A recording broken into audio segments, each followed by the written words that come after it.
রাধে কৃষ্ণ বন্ধুরা, কেমন আছেন আপনারা? আশা করি সবাই ভালো আছেন। আজকে আবার একটা নতুন ভিডিও নিয়ে হাজির হয়ে গেছি। ভিডিওটি শেষ অবধি দেখার অনুরোধ রইল। আজকের গল্প রবীন্দ্রনাথ ঠাকুরের চিত্রকর। আজকে গল্পের দ্বিতীয় পর্ব বা শেষ পর্ব। শিল্পচর্চার জন্যে কিছু কিছু উপকরণ আবশ্যক। এতকাল সত্যবতী তা না চাইতেই পেয়েছেন। সেজন্য কোনোদিন তাকে কুণ্ঠিত হতে হয়নি।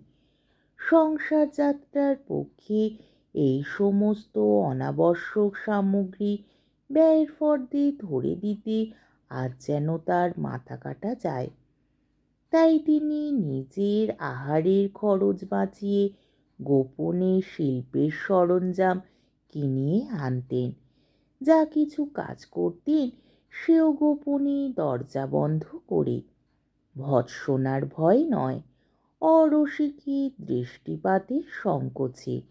আজ চুনি ছিল তার শিল্প রচনার একমাত্র দর্শক ও বিচারকারী। এই কাজে ক্রমেই তার সহযোগিতাও ফুটে উঠল। তাকে লাগল বিষম নেশা। শিশুর এই অপরাধ ঢাকা পড়ে না। খাতার পাতাগুলো অতিক্রম করে দেয়ালের গায়ে পর্যন্ত প্রকাশ হতে থাকে। হাতে মুখে জামার হাতায় কলঙ্ক ধরা পড়ে।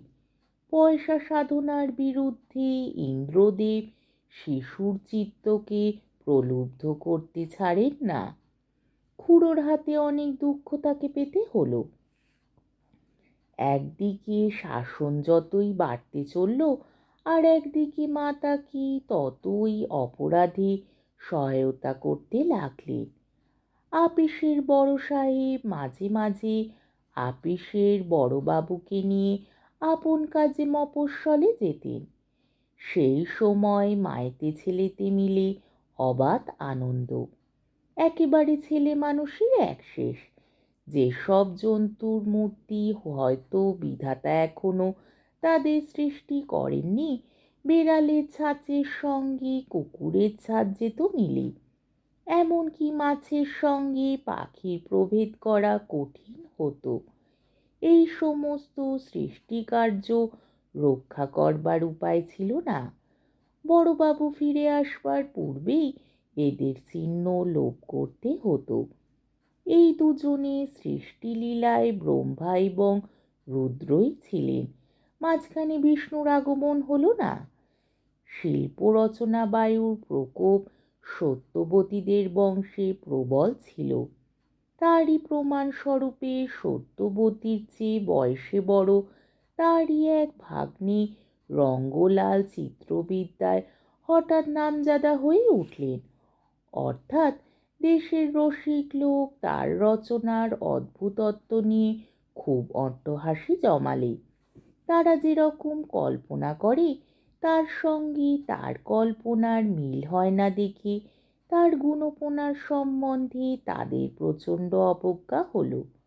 আশ্চর্য এই যে এই অবজ্ঞার জমিতে বিরোধ বিদ্রূপের আবহাওয়ায় তার খ্যাতি বেড়ে উঠতে লাগলো। যারা তার যতই নকল করে তারাই উঠে পড়ে লাগলো প্রমাণ করতে যে লোকটা আর্টিস্ট হিসাবে ফাঁকি, এমনকি তার টেকনিকে সুস্পষ্ট গলদ। এই পরম নিন্দিত চিত্রকর একদিন আপিসের বড়বাবুর অবর্তমানে এলেন তার মামির বাড়িতে। দ্বারে ধাক্কা মেরে ঘরে যখন প্রবেশ লাভ করলেন, দেখলেন মেঝেতে পা ফেলবার জো নেই। ব্যাপারখানা ধরা পড়ল। রঙ্গলাল বললেন, এতদিন পরে দেখা গেল গুণীর প্রাণের ভিতর থেকে সৃষ্ট মূর্তি তাজা বেরিয়েছে। এর মধ্যে দাগা বুলোনোর তো কোনো লক্ষণ নেই। যে বিধাতার রূপ সৃষ্টি করেন তার বয়সের সঙ্গে ওর বয়সের মিল আছে। সব ছবিগুলো বের করে আমাকে দেখাও। কোথা থেকে বের করবে? যে গুণী রঙে রঙে ছায়ায় আলোয় আকাশে আকাশে চিত্র আঁকেন তিনি তার কুহেলিকা মরীচিকাগুলি যেখানে অকাতরে সরিয়ে ফেলেন, এদের কীর্তিগুলো সেইখানেই গেছে। রঙ্গলাল মাথার দিব্যি দিয়ে তার মামিকে বললেন, এবার থেকে তোমরা যা কিছু রচনা করবে আমি এসে সংগ্রহ করে নিয়ে যাব। বড়বাবু এখনো আসেননি। সকাল থেকে শ্রাবণের ছায়ায় আকাশ ধ্যান মগ্ন। বৃষ্টি পড়ছে। বেলা ঘড়ির কাঁটার কোনো সংকেতের কাছে তার ঠিকানা নেই। তার খোঁজ করতেও মন চায় না। আজ চুনিবাবু নৌকা ভাসানোর ছবি আঁকতে লেগেছেন।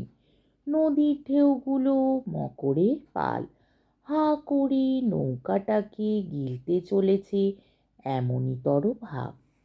আকাশের মেঘগুলো যেন ওপর থেকে চাদর উড়িয়ে উৎসাহ দিচ্ছে বলে বোধ হচ্ছে। কিন্তু মকরগুলো সর্বসাধারণের মকর নয়, আর মেঘগুলোকে ধূমজ্যোতি সলিল মরুতাং সন্নিবেশ বলে অত্যুক্তি করা হবে। একথাও সত্যের অনুরোধে বলা উচিত যে এই রকমের নৌকা যদি গড়া হয় তাহলে ইন্স্যুরেন্স আফিস কিছুতেই তার দায়িত্ব নিতে রাজি হবে না। চলল রচনা। আকাশের চিত্রীও যা খুশি তাই করছেন, আর ঘরের ওই মস্ত চোখ মেলা ছেলেটিও তথই বচ। এদের খেয়াল ছিল না যে দরজা খোলা। বড়বাবু এলেন, গর্জন করে উঠলেন, কি হচ্ছে রে? ছেলেটার বুক কেঁপে উঠল, মুখ হলো ফ্যাকাশে। স্পষ্ট বুঝতে পারলেন পরীক্ষায় চুনিলালের ইতিহাসে তারিখ ভুল হচ্ছে, তার কারণটা কোথায়। ইতিমধ্যে চুনিলাল ছবিটাকে তার জামার মধ্যে লুকোবার ব্যর্থ প্রয়াস করাতে অপরাধ আরও প্রকাশমান হয়ে উঠল। টেনে নিয়ে গোবিন্দ যা দেখলেন তাতে তিনি আরও অবাক। এটা ব্যাপারখানা কি? এর চেয়ে যে ইতিহাসের তারিখ ভুলও ভালো। ছবিটা কুটি কুটি করে ছিঁড়ে ফেললেন। চুনিলাল ফুপিয়ে ফুপিয়ে কেঁদে উঠল। সত্যবতী একাদশীর দিন প্রায় ঠাকুর ঘরেই কাটাতেন। সেইখান থেকে ছেলের কান্না শুনে ছুটে এলেন। ছবির ছিন্ন খণ্ডগুলো মেঝের উপর লুটোচ্ছে, আর মেঝের উপর লুটোচ্ছে চুনিলাল। গোবিন্দ তখন ইতিহাসের তারিখ ভুলের আদি কারণগুলো সংগ্রহ করছিলেন অপসারণের অভিপ্রায়। সত্যবতী এতদিন কখনো গোবিন্দর কোনো ব্যবহারে কোনো কথা বলেননি। এরই পরে তার স্বামী নির্ভর স্থাপন করেছেন, এই স্মরণ করেই তিনি নিঃশব্দে সব সহ্য করেছেন। আজ তিনি অশ্রুতে আর্দ্র, ক্রোধে কম্পিত কণ্ঠে বললেন, কেন তুমি চুনির ছবি ছিঁড়ে ফেললে? গোবিন্দ বললেন, পড়াশুনো করবে না? আখেরে ওর হবে কি? সত্যবতী বললেন, আখেরে ও যদি পথের ভিক্ষুক হয় সেও ভালো, কিন্তু কোনো দিন তোমার মতো যেন না হয়। ভগবান ওকে যে সম্পদ দিয়েছেন তারই গৌরব যেন তোমার পয়সার গর্বের চেয়ে বেশি হয়, এই ওর প্রতি আমার মায়ের আশীর্বাদ। গোবিন্দ বললেন, আমার দায়িত্ব আমি ছাড়তে পারবো না, এ চলবে না কিছুতেই। আমি কালই ওকে বোর্ডিং স্কুলে পাঠিয়ে দেব, নইলে তুমি ওর সর্বনাশ করবে। বড়বাবু আপিসে গেলেন। ঘন বৃষ্টি নামল, রাস্তা জলে ভেসে যাচ্ছে। সত্যবতী চুনির হাত ধরে বললেন, চল বাবা। চুনি বললে, কোথায় যাবে মা? এখান থেকে বেরিয়ে যাই। রঙ্গলালের দরজায় এক হাঁটু জল। সত্যবতী চুনিলালকে নিয়ে তার ঘরে ঢুকলেন। বললেন, বাবা তুমি নাও এর ভার, বাঁচাও একে পয়সার সাধনা থেকে। আজকের গল্পটি এইখানেই শেষ হলো। আমার ভিডিওটি যদি আপনাদের ভালো লেগে থাকে তাহলে আমাকে কমেন্টের মাধ্যমে আপনাদের মূল্যবান মতামত অবশ্যই জানাবেন এবং আমার ভিডিওটিকে লাইক ও শেয়ার করার ও আমার চ্যানেলটিকে সাবস্ক্রাইব করারও অনুরোধ রইল। তাহলে আজকের ভিডিওটা এই অবধি। পরের দিন আবার অন্য কোনো গল্প নিয়ে হাজির হয়ে যাব। ততক্ষণ পর্যন্ত আপনারা সবাই ভালো থাকবেন, সুস্থ থাকবেন, সাবধানে থাকবেন এবং আমার ভিডিওটি দেখতে থাকবেন। তাহলে আজকে আসি। রাধে কৃষ্ণ।